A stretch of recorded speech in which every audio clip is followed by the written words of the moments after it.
Hello, and welcome to this week's episode of A Mic on the Podium with me, Michael Seal. Today, I conduct a conversation with a Finnish conductor who, like me, started out as a violinist, but then went on to study conducting with some of the biggest names in the profession. She was the first female to be appointed as the music director of a Finnish orchestra, and earlier this year, she became the principal conductor of the BBC Concert Orchestra. It's a great pleasure to welcome Anna-Maria Helsing.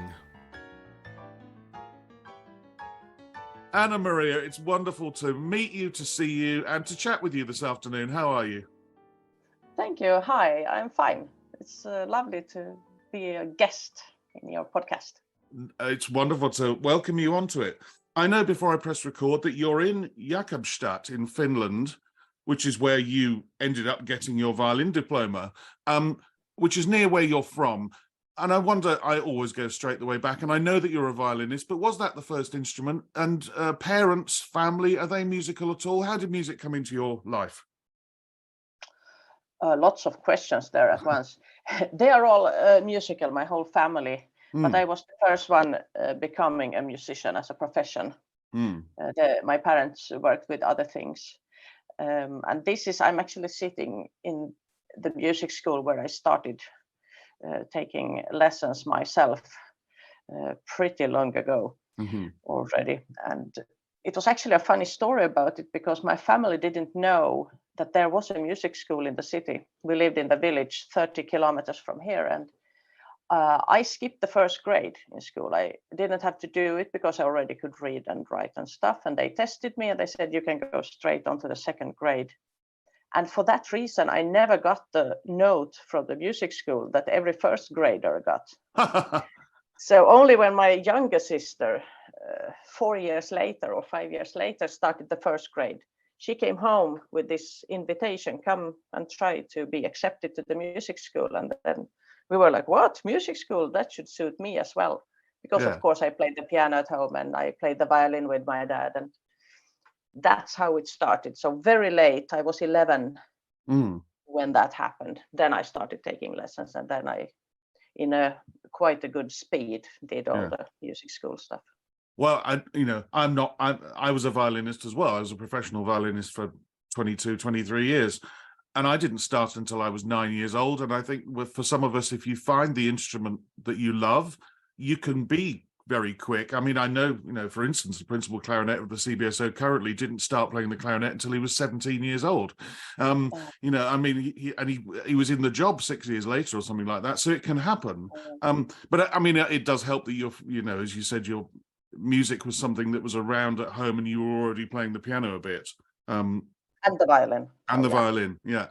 And by getting into music school, I'm assuming you're then in chamber groups and ensembles and orchestras, and it was where you were probably for the first time encountering conductors. Any of those people from that time that you still look back on fondly and think, yeah, I probably, in the back of my mind, learnt things from them? Oh, of course. Many of them. We should be honest about things, and I also learned a lot of things that you shouldn't do. Of course, of course. It goes both ways. Yeah, because it was different back then. But no, I absolutely loved the music school, and I even adored scales and studies and stuff. All these things that was boring to everyone, I thought they were so beautiful. And when I played scales, my teacher used to sit at the piano and put harmonizing to those long notes, and I thought it was fantastic. And also the string orchestras that I attended, absolutely everything was great about realizing how fantastic it is to play together. So although I can look back sometimes and think that, well, maybe the level of the pedagogic the pedagogy was not always very high, it still got me interested and attracted to it, and it did what it should, actually. So I'm forever grateful to all people who were involved. And what were your ambitions, thoughts going, as you grew up, late teens? Did you want to be a performing violinist, or had conducting already entered into your world by then? Well, actually, back then I was equally advanced in the piano and the violin. Yeah. And I think the piano was somewhat a little bit easier for me. I was maybe even more talented as a pianist, but it was the orchestra that made my choice then quite easy in the end. I couldn't imagine becoming a pianist and not sit inside the orchestra and experience all of that repertoire.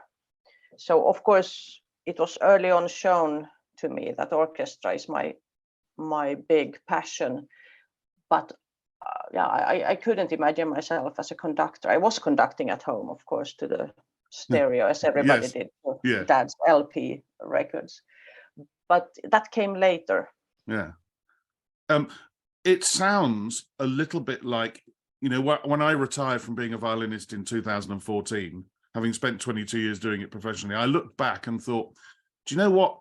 I don't think the violin was actually the thing I was in love with. It was the orchestra, which is why, you know, I ended up taking up conducting because I loved orchestral music and I love the orchestra as an entity, as a being. Do you think that was the same for you? Is that, you know, it could have been a clarinet, it could have been the timpani, it could have been a double bass, but it was the orchestra that you fell in love with?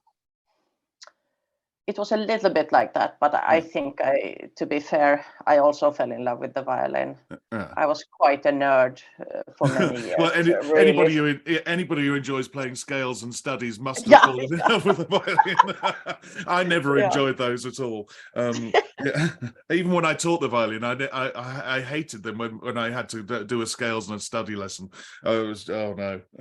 But something with the sound, something with I also later on in life I realized that playing scales is somehow, for me, it's not also tuning the violin. It's not only the violin I'm tuning myself. It's sort of, now I relax, now I put away the worries of the day or the practicalities. So when you tune it and when you start with scales, it's like, oh, here I am, sort of coming home or whatever. I'm going to jump a mile ahead, and I don't think I've rarely asked this question, but do you still play? Because I don't at all. I mean, there is one sitting on my desk to my right, which I occasionally pick up to check a bowing. But I tried during my time as a conductor. I've come back to it time and time again, like just for those scales and for the touch of being in touch with my own instrument again. But it's somehow too hard, and I don't like traveling with the violin anymore because I'm still carrying so much extra weight, and it's like I don't need that extra bag. Yeah. So no, I pick it up when somebody invites me to a wedding or a funeral or something, and they want me to play a song. I'll do it, and I've got two daughters who, at some point, you know, I'm sure there will be weddings on the cards, and I think I've already promised I'll play, so I can't let it go completely out of touch. Yeah, I'm gonna have to learn at least to play in wedding ceremonies. Conducting, there's one huge name that leaps off the page when I look at your biography, who you study with, and many others who I'll come to in a minute about masterclasses and other thing. But you study with Leif Segerstam. So how did conducting and moving from the violin to conducting and studying with Leif Segerstam happen? Well, I had always, as a violin teacher, always had also youth orchestras in many different settings. And I'm a Swedish-speaking Finn, and we have also, for Swedish-speaking Finns, there are specific music courses during summer, and we tend to take care of those youth, gather them together, because we're a minority in Finland. Yes, there are only like 300,000 of us, 5% of the population. So it's good to have that community feeling. So as a young person, used to travel to Helsinki to play in the Begelius Chamber Orchestra. When I came back from Poland, doing my diploma as a violinist in Poland, then when I came back, I started up for those who were young then, another Begelius Chamber Strings. So I always I was active with these kind of orchestras, and I used to sometimes conduct with the violin from the Mm. sitting position and sometimes in front of the orchestra. But then after the diplomas, when I realized I'm going into the profession, I realized that actually conducting is maybe something I should look into. Mm. And I got some possibilities with my own orchestras. And then I very quickly realized that I don't want to do this without technique, without the Yes. proper education base. Mm. So then very late, I'd already turned 30 when I applied to the Sibelius Academy to the conductor's class and was accepted. So then all of that happened and took me to this direction where I sort of ended up. Yeah. Well, there's some similarities, you know. I mean, I did 1 year of conducting study at conservatoire level when I was sort of 19 or 20 with Jonathan Delmar, and then I went into the profession as a violinist. I didn't really start conducting amateur orchestras until I was 32, something like that. You know, but then, as you said, I went and had some lessons, and you feel that you need, even after having sat in the CBSO and watched Simon Rattle day in, day out, and others who were coming in, you know, and then Zachary Oromo, I just realized, you know, I need some technical help. And I know from others who've studied with Leif that, you know, I mean, and I played for Leif Segerstam on 2 or 3 or 4 occasions, an amazing stick technician. Yes. As long with the you know, the shouting in the forest thing that Dalia Statevska talked about, you know, you know, he's a crazy man and he thinks of it from different levels. I mean, what do you rely on now that Leif taught you back in those days? Oh, lots of things. One thing that I always remember that he used to say to us was, because he became really angry if somebody went in front of the orchestra during lessons and was not prepared. Those moments you will remember because he made it really unpleasant. And he told us why. And he said, you are such a privileged person who can, in front of all of these professional musicians who practice every day to maintain their high technique level of their instruments. If you are the one to go in front of them and you can have them doing your visions of the music, then you must do your homework. Otherwise you should get out of there. And I think that's, I mean, I always had a good work moral, but it's a good thing to remember, just to be, what is the word? To never take yourself that seriously that you don't remember that you are only one person in this machinery. And without these players, it will not sound. Yeah, nothing happens. We're completely depending on the players. Yeah. And so didn't some COVID kind of respect. Didn't COVID bring that home to all conductors? Oh yeah. You know, whilst we're sitting at home looking on Facebook and musicians are recording themselves in quartets or they're playing duos in their living room, we sat there doing nothing. We needed an orchestra, and exactly. So he taught us the respect for every musician, and of course he had lots of fantastic visions that it was fabulous to listen to, how he sees the pieces, how he sees the Sibelius symphonies, but also, as you say, his technique that is such so precise. And I think for a teacher, that's a good thing to give to your students, to give that it was important to him that we have a beautiful technique. I mean, then you can work on it forever. And all he was maybe not always interested in the musical details. He could say that the musicality, that's up to you and your decisions, and you can do what you must work on that. But he made sure that it should be clear for everybody to follow how you conduct. Yeah, and the good thing about that is it sounds like he's got a method for teaching. You know, Leif Segerstam is famously a very, very, very large man, both tall and in other directions. But it sounds like, you know, he could teach his views on technique to anybody of any size and any shape, and we cannot all conduct like each other. We all have our own idiosyncrasies, and it sounds like he takes it the clarity is the important thing, and gives you the clues as to how to achieve it. Yes. But lets you be individuals. If he's letting you make musical decisions and he's not impacting too much on that. Yeah, absolutely. And I still get very happy whenever a musician in an orchestra comes to me and asks that, did you study with Leif? That I can sort of see it. Yeah. I mean, for me, that's a compliment. Yeah. If they can see his fantastic technique in some small level in my conducting, I'm happy.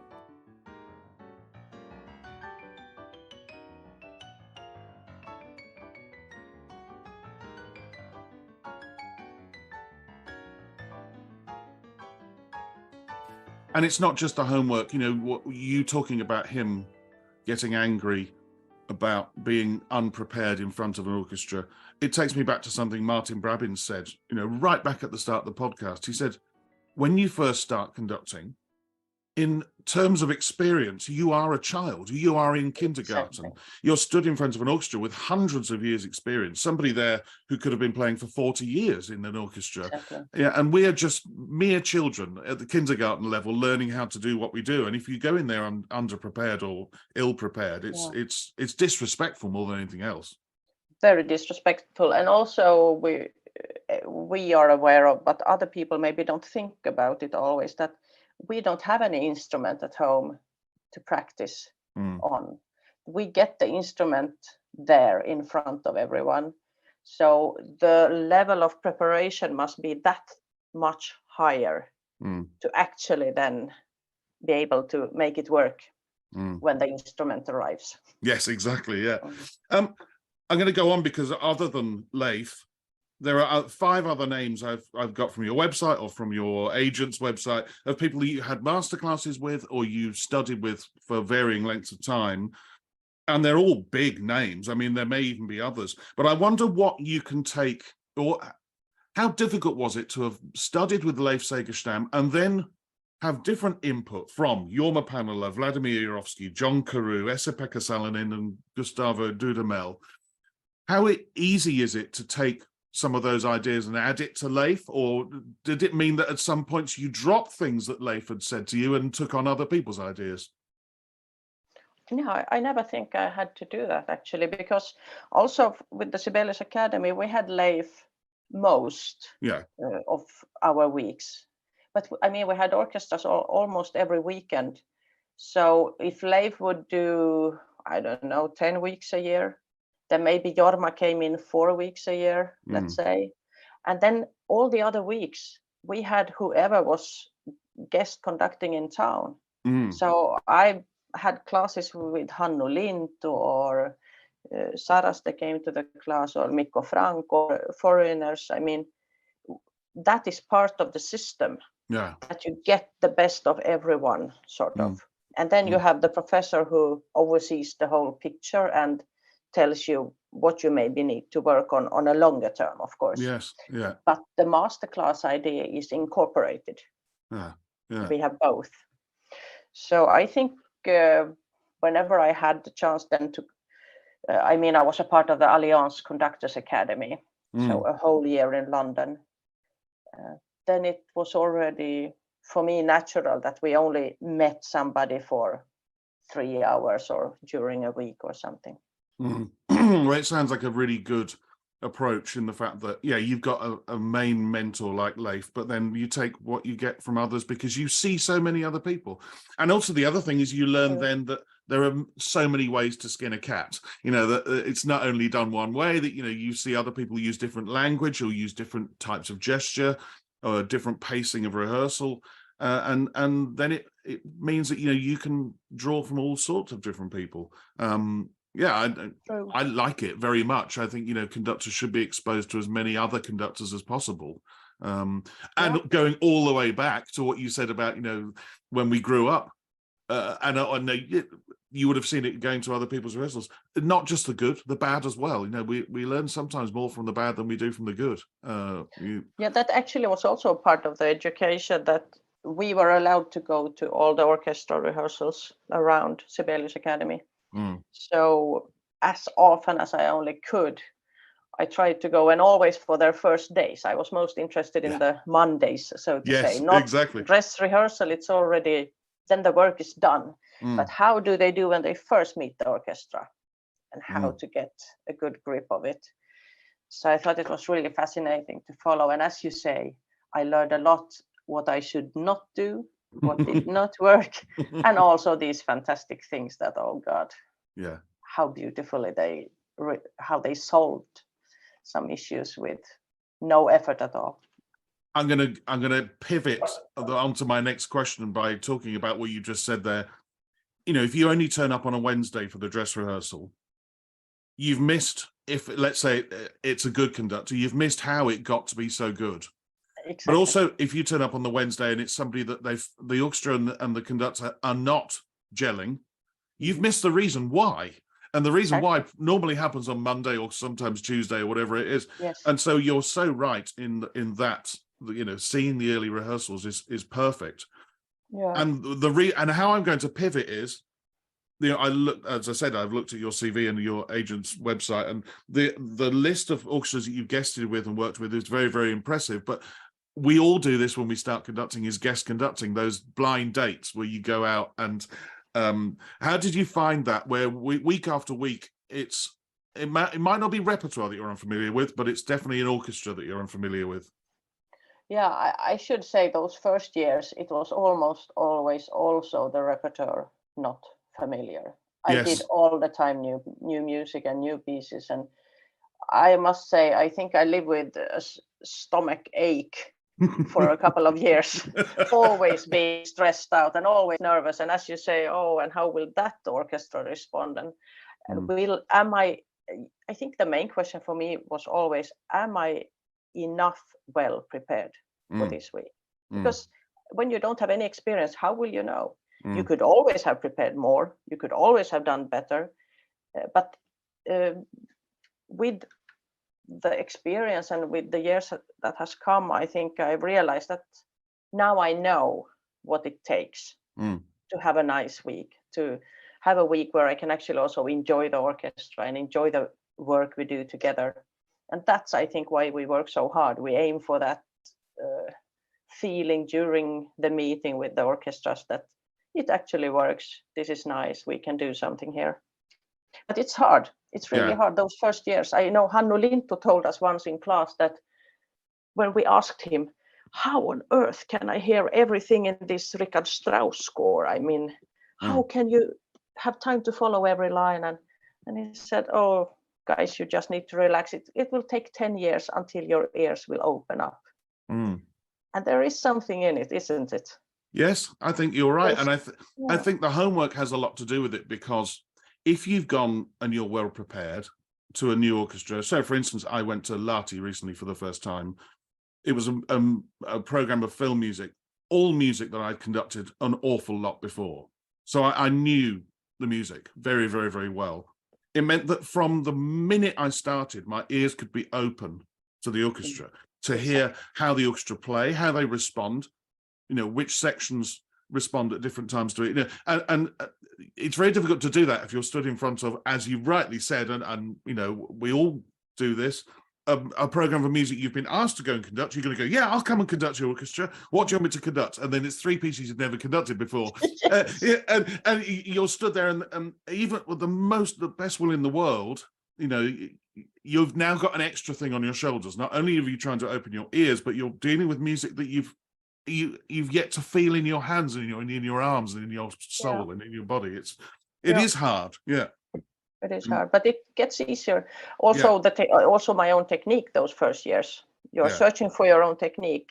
How can I do this? But when that becomes more fluent and it works better, then I think it's really more easy. And then you get the routine, and you have done stuff, and you have done some of the music before. It's not always the first time. When you do a symphony for the third time, it's like, oh, that's so much better. Yeah, exactly. And what happens is, over the years, and I'm sure this is how your first job came about in 2010, over the years, you go to orchestras repeatedly and you start to form relationships and do repertoire again. And surely it was during one of those repeat visits that you became, in 2010, the chief of the Oulu Symphony Orchestra.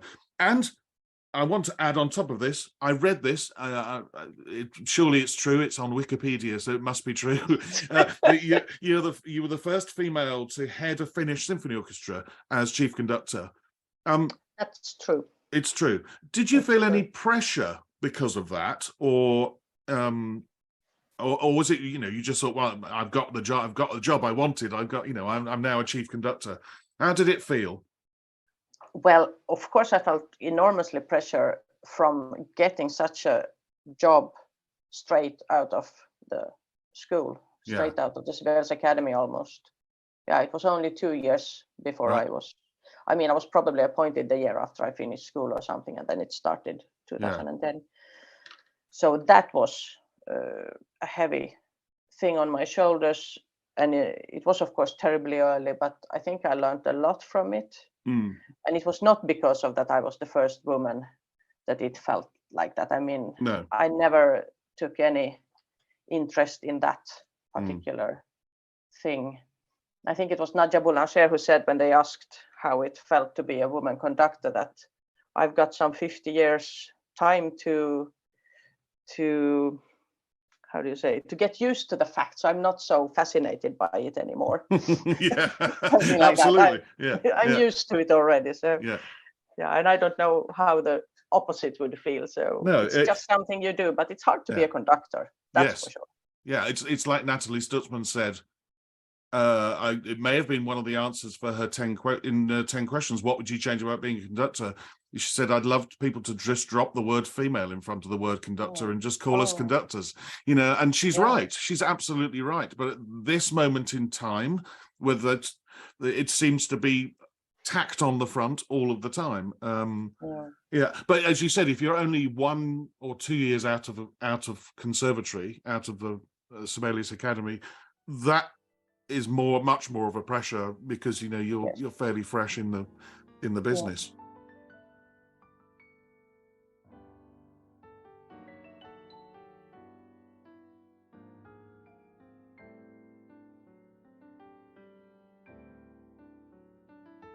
You've also done a lot of opera as well, I see, and currently, because we're going to go on to the BBC Concert Orchestra very soon, where you're currently principal guest. But do you try and do an opera every year? Because, as the listeners will know, opera takes time, especially new productions. You could be there 6 weeks or so. Is that something you try and do every year if possible? And how much do you love the variety from the 1 week here, 1 week there symphonic work? I actually love the variety of getting both symphonic work combined with operas, because I think being 1 week here and there, it's getting tiring during a season. And at some point, I want to get a little bit like relaxation from that traveling all the time and new pieces all the time. And then for me, if I have an opera production, it's like a semi-holiday sort of thing. And don't misunderstand it. It's like 8 hours piano rehearsals every day and lots of problems and stuff to learn and all that, and big machinery. But it's the same piece for many weeks. It's the same piece in the same place. Exactly. You don't have to travel. You get colleagues. You can go to coffee with people, and you get to know the singers a little bit, and it's actually really nice. So it has been, I think, 1 or 2 every season. I know some seasons I've had 3 operas, which from them was 2 contemporary first performances, and that's too much. I realized that 3 is an awful lot to learn. And the 3rd opera I had never done before either, although it was a Verdi. So I mean, then I think I realized I can't take on all of this work, because I didn't have any holiday at all that year. I just studied operas all summer. So 1 would be perfect. 1 every year would be perfect. It's something I'd love to do more of, and to have that feeling, as you said, of 6-7 weeks with the same piece, with the same people, forming relationships, rather than blind Yes. dates, and even when you're going to, from a blind date to an orchestra that you already know and respect and love because you've been there many times, it's still, there's the traveling in between, and there's getting homeward, turning your suitcase around, doing all of that. So it becomes rather manic. It would be nice to have 6 weeks just True. in one place. And also the fact that you do more than one performance, that you put in all of that work, and then you can have like 5 or 10 performances of the same piece. Yeah. That's also fantastic because you develop in other directions thanks to it. And I think that's really interesting. Also, of course, then you get the situation with musicians being ill and you just have people coming in for the performance, no rehearsals whatsoever. But it's also fun. It's also a challenge, and it's lots of fun. Yeah, in 2020, I just mentioned the BBC Concert Orchestra, and in 2020 you became principal guest conductor, and it's been extended to 2024. They're such a versatile and lovely orchestra. I'm working with them in June again. How did that first come about, and did you feel instantly that there was a bond between you and them? Yeah, they used to say that sometimes it clicks between a conductor and the orchestra. And this absolutely happened with them. I knew from the first time that I loved this group of people. Yeah. It's as you say, the speed with how they work, how fast they develop from one day to the other, the versatility. And I just knew that we get along really well. It's something with the humor, the sense of humor with British people, I suppose. Yeah. But with that orchestra, especially, that I think we just really get along very well. It's a very open orchestra, an orchestra that you feel are inquisitive about what you want, an orchestra who you feel immediately, they really want to get this right, and they really want to move together in a specific direction. I got this privilege of doing almost always with them. I do strictly classical repertoire. And then I don't mean the period, but yes, I mean classical music from past century or whatever. Yeah. And I think that's something what I really like with them. They don't have the routine of getting bored of the traditional repertoire. It's a little bit the opposite, that they actually really turn on getting to play Sibelius or Beethoven, or it's like they are fresh. They love to do it. And that is something that I really appreciate, that they come in with open eyes and with the joy of, we can do this very well. I always think back to concerts I've done with them where one half will be, as you call it, standard classical music, and the other half could be something jazzy. I'm thinking of concerts in my head. Something we did a Duke Ellington suite in the second half, having played a jazz cello concerto in the first half, and a standard overture by their then music director Bramwell Tovey. And then other concerts I've done with them, where we did David Bedford, pretty hardcore, contemporary 70s, 80s music, and the second half was an arrangement of Tubular Bells. That is what they do, and to switch they're very happy to do that switch, but they're always inquisitive about all of the genres. I mean, they're a wonderful orchestra and very interesting programming because of this, because of the versatility. I think they know how to combine different things. And even if we stay with the so-called classical repertoire, I think the programming and how they built a concert program is fascinating. I learned a lot from them. I think maybe we both learn from each other. Now, I was a bit cheeky in the fact that I know that your principal guest contract has been extended to 2024, but because I have many friends in the BBC Concert Orchestra, but one particular dear friend who let me know and let it slip that actually you're going to be the next chief conductor.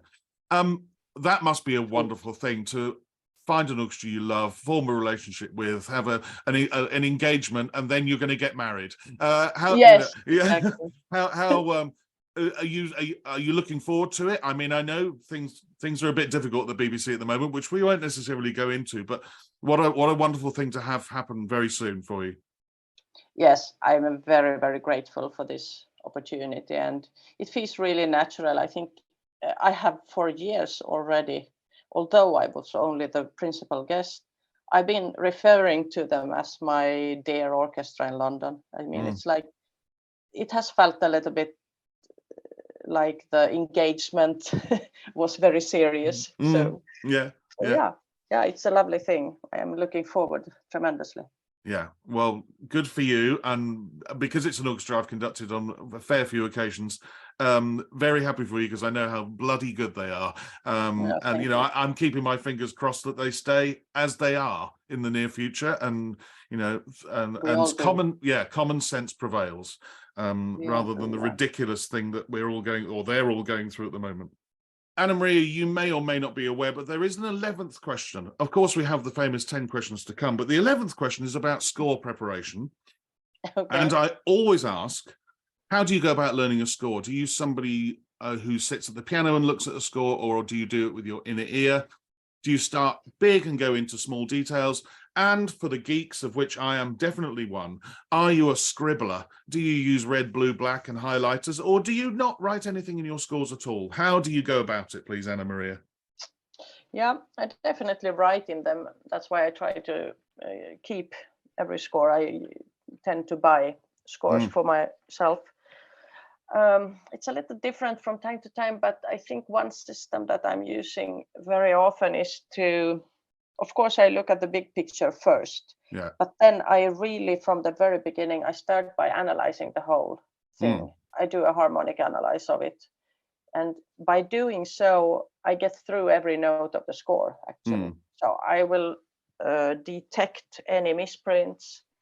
I will have all my question marks really clear after that.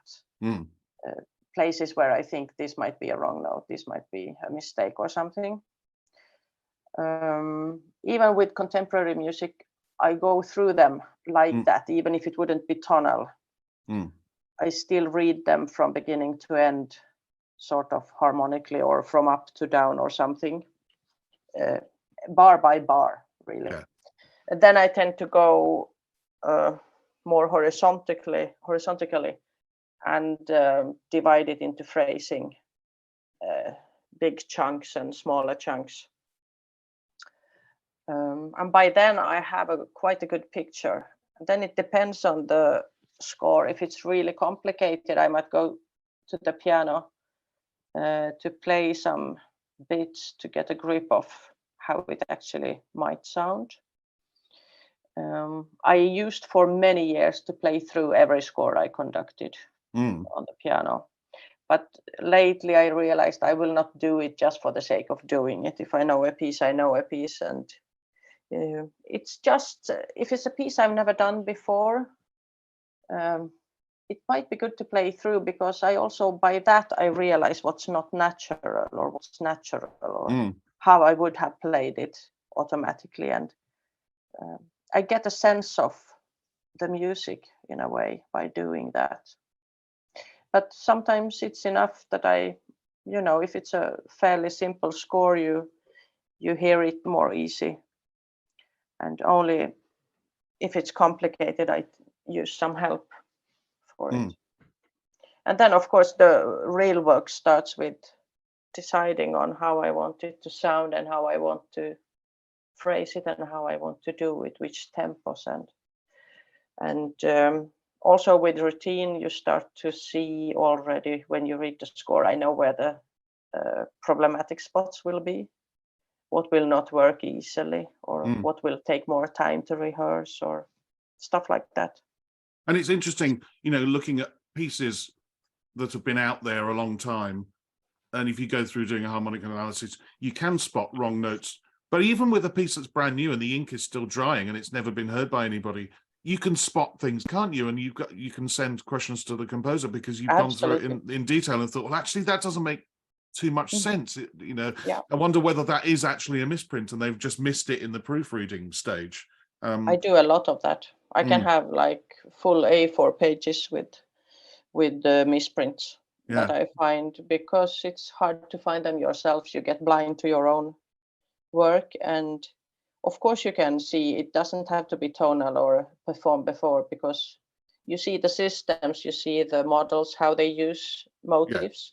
Yeah, and you see their language. Yeah, absolutely. And if everyone is unis at a certain let's say, a certain motive, and then somebody has another note. Very often it's a misprint. But of course, you need to be careful because there are also contemporary composers doing this. I don't know the term for it, but that they little by little change gradually. So there will always be somebody playing, let's say, not as the other ones. Yeah, it's so a theme starts fragmenting or splintering apart, or yeah exactly. You have to be careful, and but I mean, it's always worthwhile just firing them an email. Absolutely. And just double checking. Do you, as so many conductors do, but some occasionally don't, do you listen to recordings of at any stage in the process of music that you're doing that has been recorded? Yes, I do. But I'm very strict with not listening before I've gone through the score very thoroughly. So it's only when I'm done with a lot of the preparations, and when I think now I have a good grip of this, then if it's a piece that belongs to the standard repertoire, I think I need to know how other people have been doing it. You need to know something about the tradition of the piece. So, but I also don't listen many times to the same recording. I try to pick a few and listen to some different. If I have time, then I listen maybe to 2 or 3 different recordings. I'm doing Shostakovich 8 next season with the CBSO, and you know, I've already started downloading, I think, the 7th, 8th, 9th recording, and I'm you know, sort of searching around YouTube for live performances, and you know, whilst I do have my favorites, but you know, I don't want to listen to the same one over and over again. I want to see what other people are doing, especially Russian conductors who might have a tradition. It's the same with, you know, if you're going to conduct Sibelius as an Englishman, I'd be stupid not to listen to Paavo Berglund or Sakari Oramo, though I was playing on those records, so that doesn't count. But you know, you would listen to, you know, all sorts of different recordings from the tradition, from, you know, the hit from history. Absolutely, and also to remember that the orchestras bury a lot of tradition in themselves. Berglund, you might want to hear him with the Helsinki Phil if he's doing Sibelius, because Helsinki Philharmonic has been playing all the Sibelius symphonies a lot, and they were like the Sibelius orchestra. Yeah. Or say if you are going to Russian music, it's good with the Russian conductor, but you might also want to have Leningrad or Moscow. Absolutely, exactly. Yeah, exactly true. Yeah, exactly. Dear listener, please don't reach for that little button that advances this episode on by 30 seconds just because you know I'm about to talk about Patreon.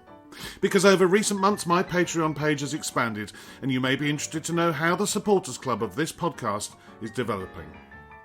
There's over 40 hours of interviews with musicians, composers, soloists and managers, as well as many bonus episodes that accompany this podcast.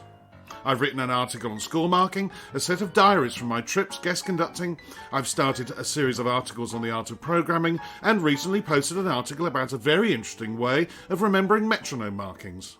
Did you know that you can even have conducting lessons from myself?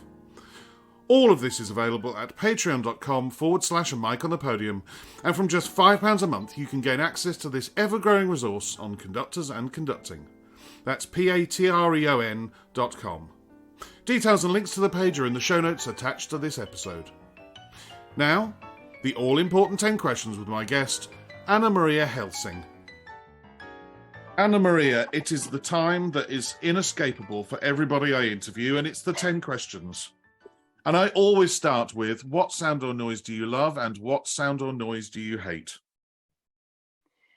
I can start with the hate. Please do.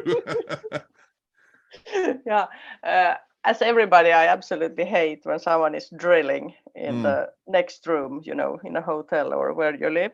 Yeah. That's absolutely not standable. No. But I also hate any sudden noise very nearby. You know, the noise that buses sometimes can have when they drive past you, and suddenly comes this psh. That's a terrible noise because you can't predict it, and you can't protect yourself from it. Simply.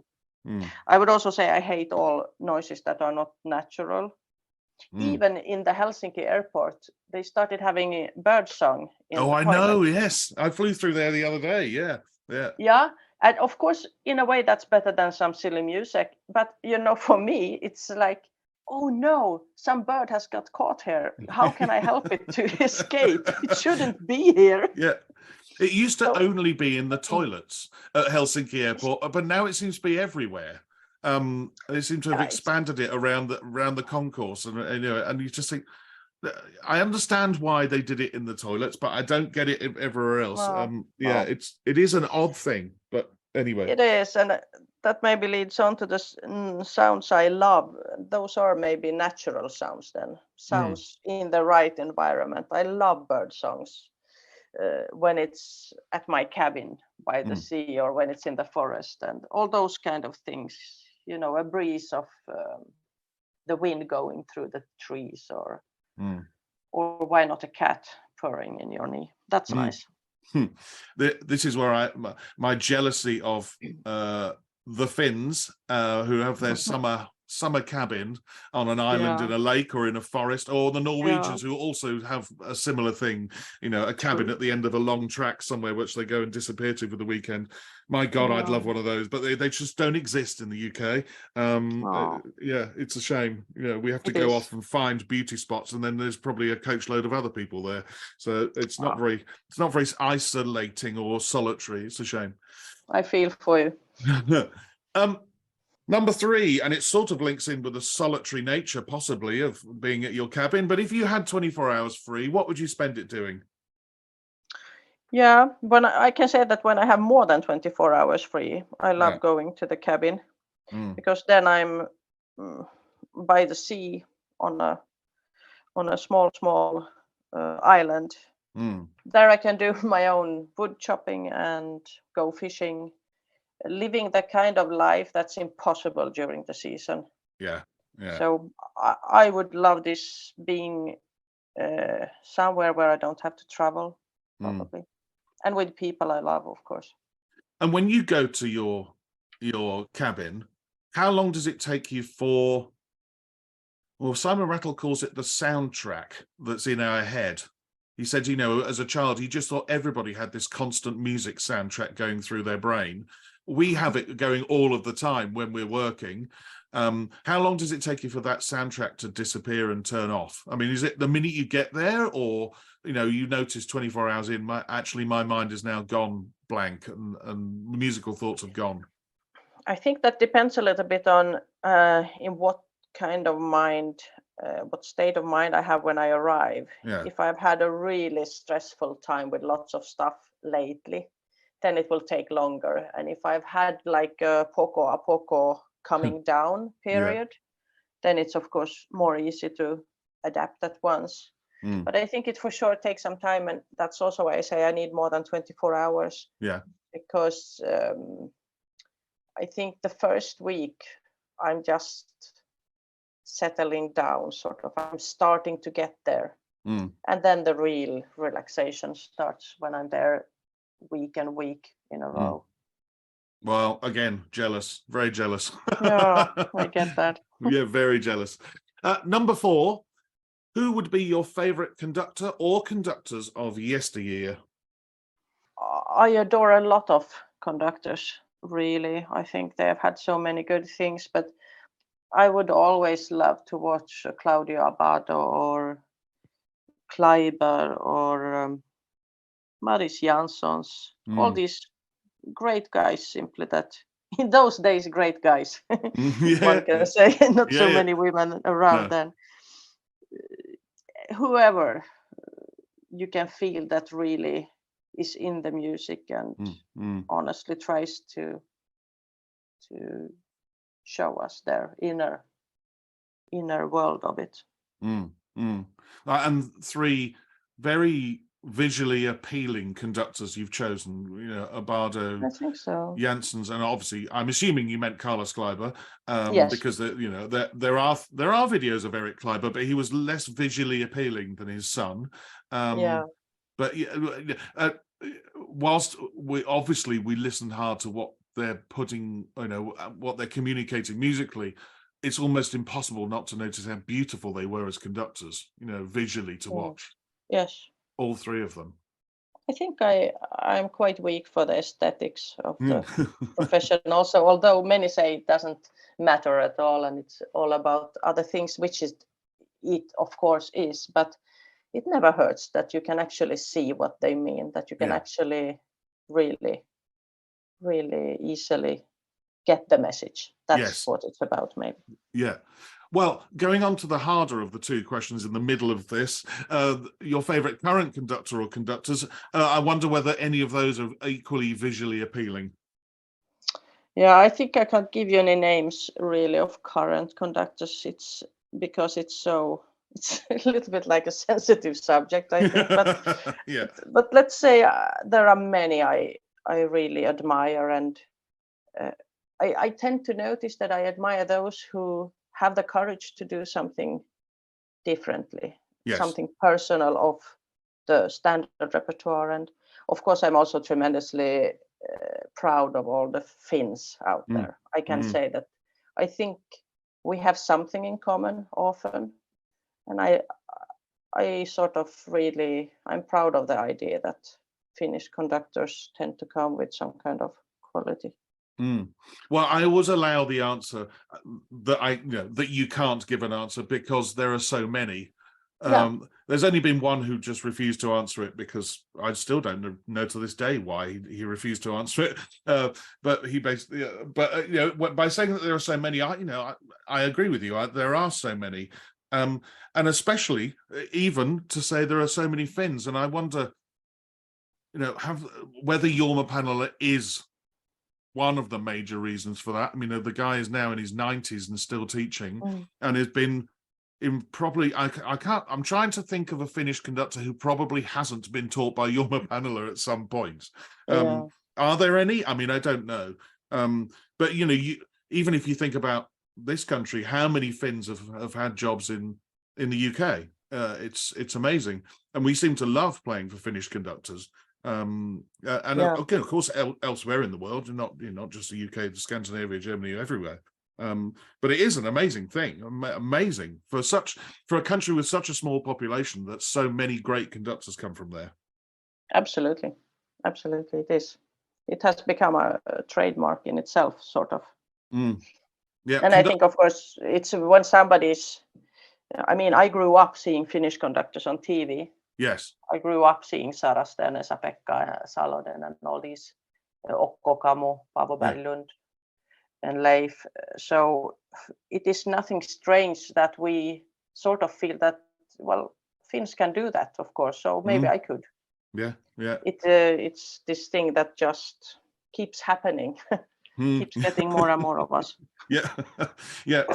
Conductors and rally drivers, that seems to be I'm sorry for that one. Maybe it's because you've got so many tracks going through forests and people have learned to drive on them fast. I don't know what it is. Who knows? Well, there is some similarity between those two, I would say, because I think we have the pulse will be up there for both of us. Yeah, exactly. Racing pulse, absolutely. We don't need any extreme sports because we are conductors. Indeed, absolutely. Number 6 is, what is the hardest work you've ever conducted? That's a difficult question as well, because when I think about it, I realized that looking back, when I was starting in this profession, I think it was all the contemporary pieces that were so demanding in a way. And I remember struggling with maybe Magnus Lindberg Clarinet Concerto back in the days. And I had a really tough one with Paavo Heininen Oratory for soloists, choir, and big orchestra.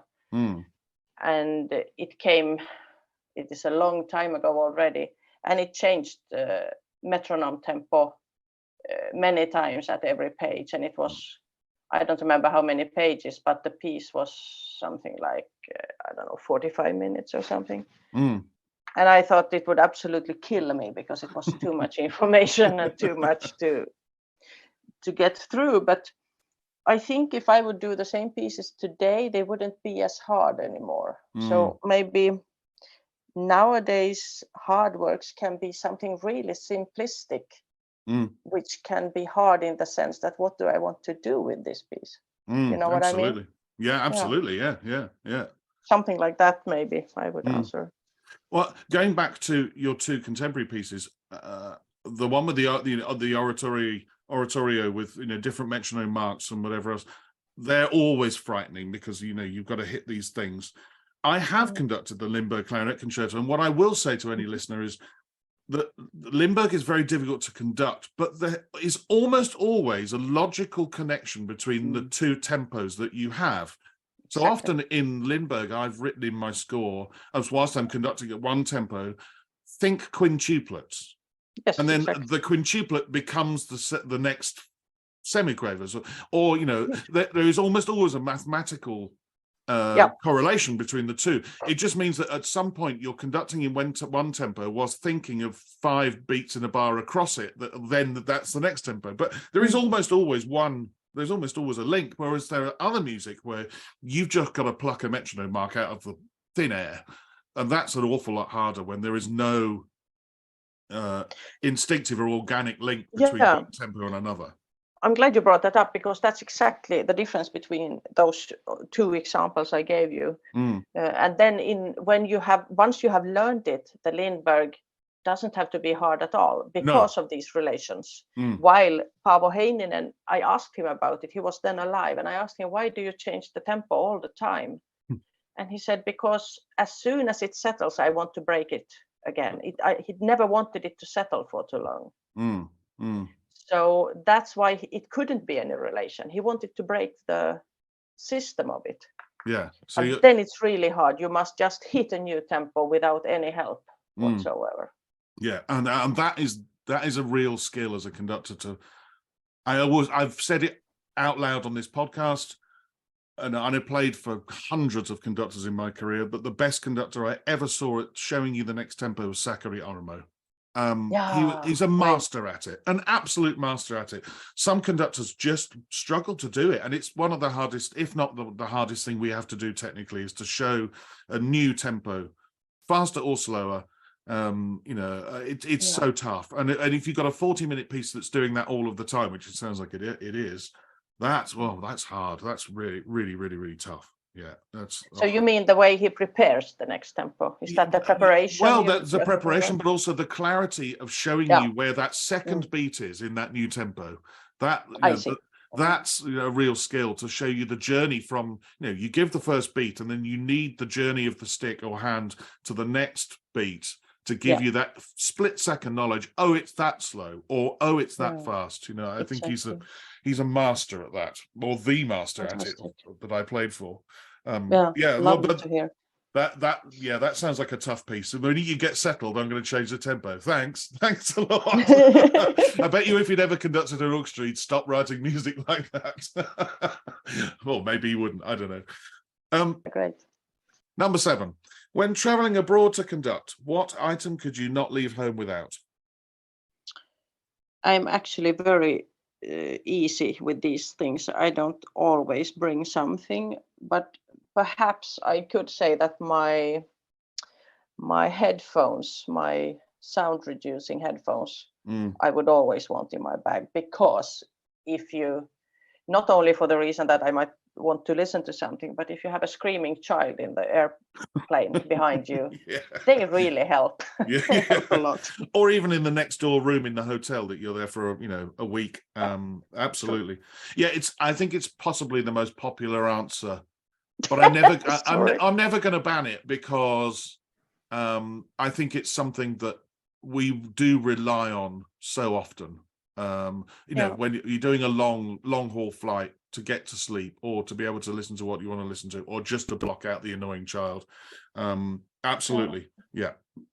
Perfectly valid and sensible answer. And I must say, it doesn't have to be a child that is annoying. It can be absolutely adults having a conversation.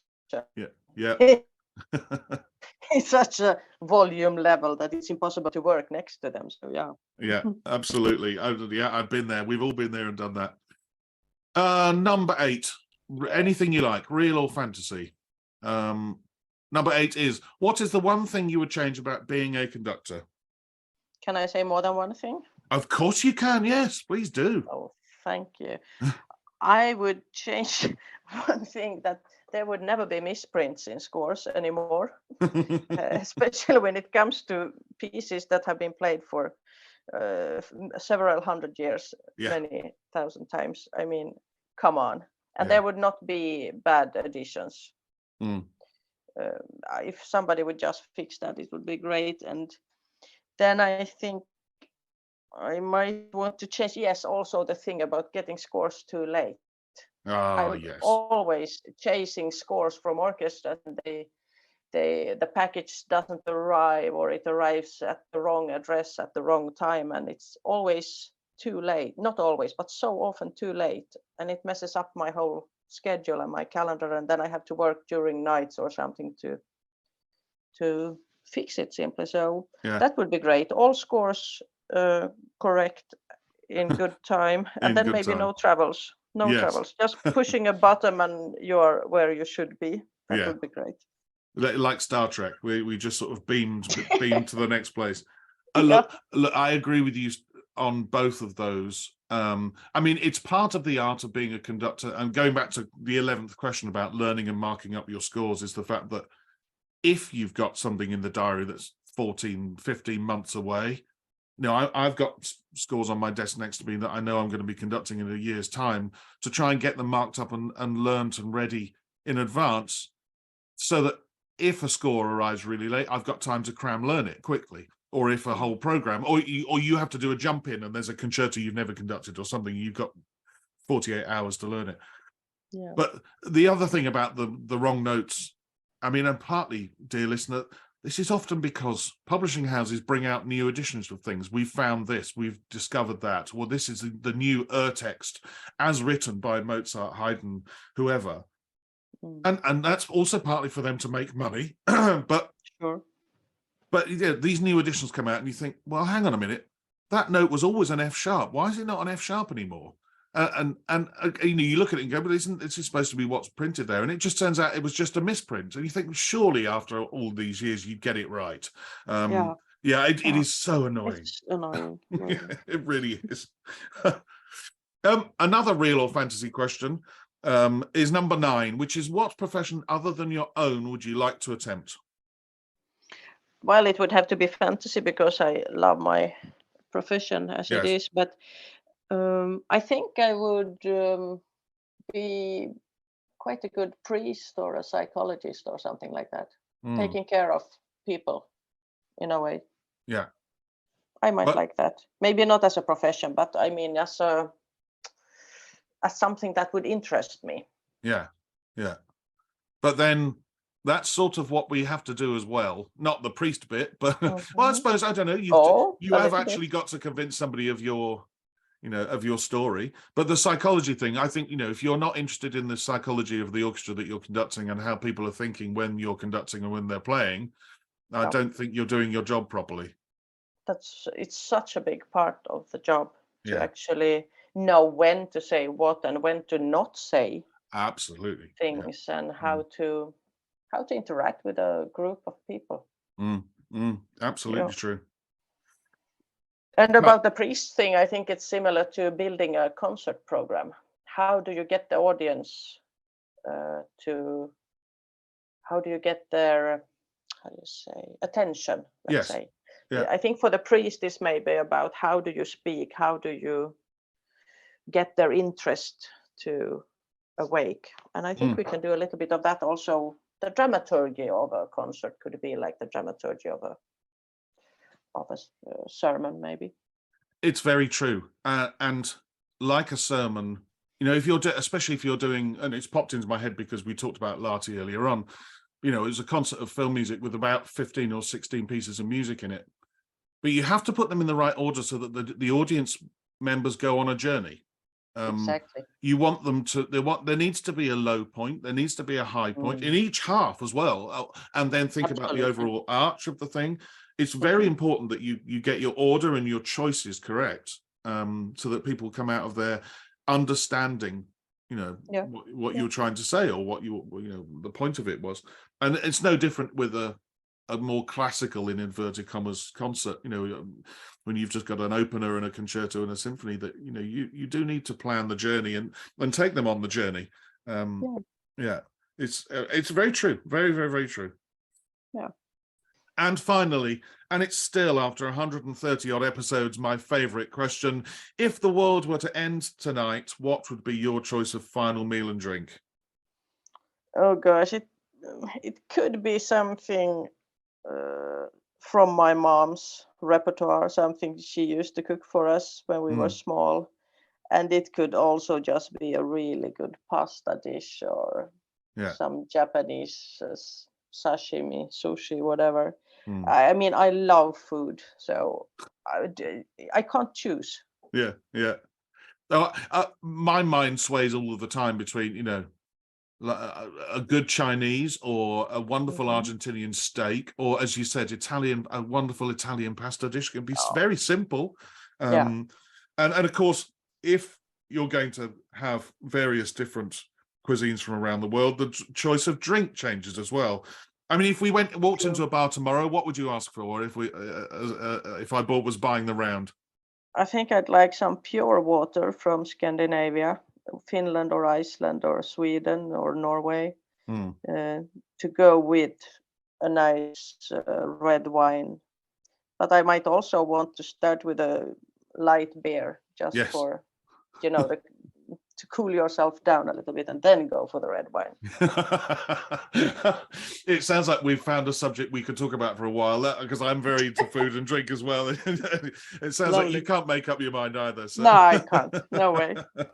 Well, I've often said this at the end of my podcast, that hopefully one day we can meet over a meal or a drink and carry on chatting. But I think we'd have a great amount of fun if we did. So let's hope that we do that. And next time you're in London, I can come down and we can have whatever we fancy to eat and whatever we fancy to drink. So thank you for coming on the podcast, Anna Maria. Thank you for having me. It was such a pleasure. A Mic on the Podium was devised and produced by Michael Seal, with music by Ben Dawson. Next time, I chat with an American conductor who started out conducting marching bands and wind bands, but has gone on to have a flourishing orchestral and operatic career, being especially well known for conducting contemporary music with groups such as Ensemble 1010 in the UK. He's also very well known for his association with the Royal Northern College of Music, where he's been teaching conducting for many years. But until then, bye-bye.